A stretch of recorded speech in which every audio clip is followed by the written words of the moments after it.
स्वागत है। और आज हम 5 मिनट में क्वालिटी पावर के लेटेस्ट रिजल्ट्स और उसके फ्यूचर ग्रोथ पोटेंशियल को समझेंगे। हमारा फोकस रहेगा नंबर्स और ग्रोथ विजिबिलिटी पर। तो आज हम क्या क्या देखने वाले हैं? सबसे पहले कंपनी करती क्या है ये समझेंगे, फिर Q3 के जबरदस्त नंबर्स पर नजर डालेंगे, उसके बाद ये भी जानेंगे कि भाई ये सुधार आया कहां से, और हाँ, आगे की ग्रोथ कहां से आएगी और किन बातों का ध्यान रखना है ये भी देखेंगे। तो चलिए सबसे पहले बात करते हैं कंपनी प्रोफाइल की। देखिए, नंबर्स में घुसने से पहले ये जानना तो बनता है कि कंपनी आखिर काम क्या करती है। तो क्वालिटी पावर है क्या? ये एक टेक्नोलॉजी बेस्ड कंपनी है जो ग्रिड कनेक्टिविटी के लिए हाई वोल्टेज बिजली के उपकरण और सॉल्यूशंस बनाती है। सीधे सीधे कहें तो पावर सेक्टर की एक बहुत ही जरूरी कड़ी है ये। अच्छा, तो ये बनाते क्या क्या हैं? इनके प्रोडक्ट्स को मोटे तौर पर दो हिस्सों में बांट सकते हैं। एक तरफ हैं पावर क्वालिटी सिस्टम्स, जैसे कि स्टैटाकॉम्स और हार्मोनिक फिल्टर्स। इनका काम है ग्रिड में बिजली की क्वालिटी और स्टेबिलिटी बनाए रखना। और दूसरी तरफ हैं पावर प्रोडक्ट्स, जिसमें कॉइल्स और कई तरह के ट्रांसफार्मर्स आते हैं। और कमाल की बात यह है कि ये सिर्फ एक ही सेक्टर के लिए काम नहीं करते। इनका कस्टमर बेस बहुत फैला हुआ है। पावर कंपनियों से लेकर renewables, railway, oil and gas, यहां तक कि ऑटोमोबाइल इंडस्ट्री तक सब इनके क्लाइंट हैं। और लिस्ट में जी और हिटाची जैसे बड़े नाम भी हैं। तो आप समझ सकते हैं कि इनकी क्वालिटी का लेवल क्या है। चलिए अब आते हैं उस हिस्से पर जिसका सबको इंतजार रहता है, Q3 के रिजल्ट्स। और एक बात पहले बता दूं, नंबर सच में ब्लॉकबस्टर है। सबसे पहले रेवेन्यू देखिए। पिछले साल के इसी क्वार्टर के मुकाबले सीधा 256.5% का जंप। जी हां, 256.5%। ये किसी भी कंपनी के लिए एक जबरदस्त ग्रोथ है। बात सिर्फ रेवेन्यू की नहीं है। अगर ऑपरेशनल प्रॉफिट यानी ईबीटा को देखें, जो कंपनी की एफिशिएंसी बताता है, तो वहां भी 222.7% की शानदार ईयर ऑन ईयर ग्रोथ है। और कहानी यहीं खत्म नहीं होती।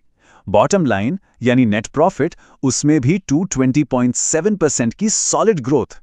मतलब टॉप लाइन से लेकर बॉटम लाइन तक हर जगह बस ग्रोथ ही ग्रोथ है। अब जरा इन नंबर्स को असल आंकड़ों में देखते हैं। रेवेन्यू जो पिछले साल करीब 797 मिलियन था, वो बढ़कर हो गया है 2843 मिलियन। और यही कहानी ईबिटा और पीएटी की भी है। मतलब टैक्स के बाद का जो नेट प्रॉफिट है, उसमें भी जबरदस्त उछाल है। ये नंबर्स खुद ही कंपनी की परफॉर्मेंस की पूरी कहानी बयां कर रहे हैं। और ये परफॉर्मेंस सिर्फ इस क्वार्टर की नहीं है, आगे के लिए भी कंपनी तैयार है। अभी इनके पास 8,950 मिलियन रुपए का सॉलिड ऑर्डर बैकलॉग है। इसका सीधा मतलब यह है कि आने वाले समय के लिए रेवेन्यू की अच्छी खासी विजिबिलिटी है। तो अब सवाल ये उठता है कि आखिर ये इतनी जबरदस्त ग्रोथ आई कहां से? चलिए इसके पीछे के कारणों को डिकोड करते हैं। इसका सबसे बड़ा जवाब तो मैनेजमेंट खुद दे रहा है। कंपनी के जॉइंट एमडी का कहना है कि दुनिया भर में पावर ट्रांसमिशन और ग्रिड इक्विपमेंट मार्केट में लगातार पैसा लग रहा है। क्यों? क्योंकि रिन्यूएबल एनर्जी को ग्रिड से जोड़ना है, नए ट्रांसमिशन लिंक्स बनाने हैं और ग्रिड को स्टेबल रखना है। तो मार्केट में डिमांड बहुत तगड़ी है और कंपनी को इसका सीधा फायदा मिल रहा है। ठीक है, तो ये तो हुई इस क्वार्टर की बात। अब आगे क्या? ग्रोथ की अगली लहर कहां से आएगी? चलिए देखते हैं। ऐसा लगता है कि कंपनी फ्यूचर डिमांड के लिए पूरी तरह से कमर कस चुकी है। देखिए, एक साथ कई मोर्चों पे काम हो रहा है। सांगली प्लांट का काम तेजी से चल रहा है, जिसे जून 2026 तक पूरा करने का टारगेट है। भिवाड़ी प्लांट की कैपेसिटी को Q4 FY26 तक करीब 45% बढ़ाया जा रहा है। कोचिन प्लांट का एक्सपेंशन तो पूरा भी हो चुका है। और तो और ट्रांसफार्मर कंपोनेंट्स बनाने की अपनी ताकत बढ़ाने के लिए सुकृत इलेक्ट्रिक में 50% हिस्सेदारी भी खरीद ली है। और कंपनी की ये जो स्ट्रैटेजी है ना, वो देश में चल रहे बड़े ट्रेंड्स के साथ बिल्कुल सिंक में है। सरकार का पूरा फोकस ग्रिड को मॉडर्न बनाने और रिन्यूएबल एनर्जी को बढ़ावा देने पर है।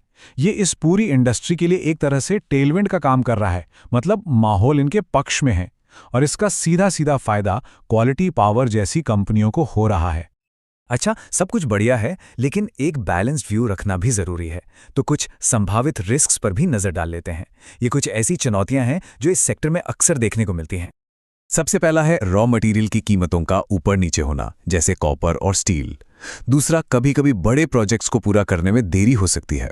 तीसरा, कंपनी पावर सेक्टर में होने वाले खर्च पर बहुत ज्यादा निर्भर करती है, चाहे वो सरकारी हो या प्राइवेट।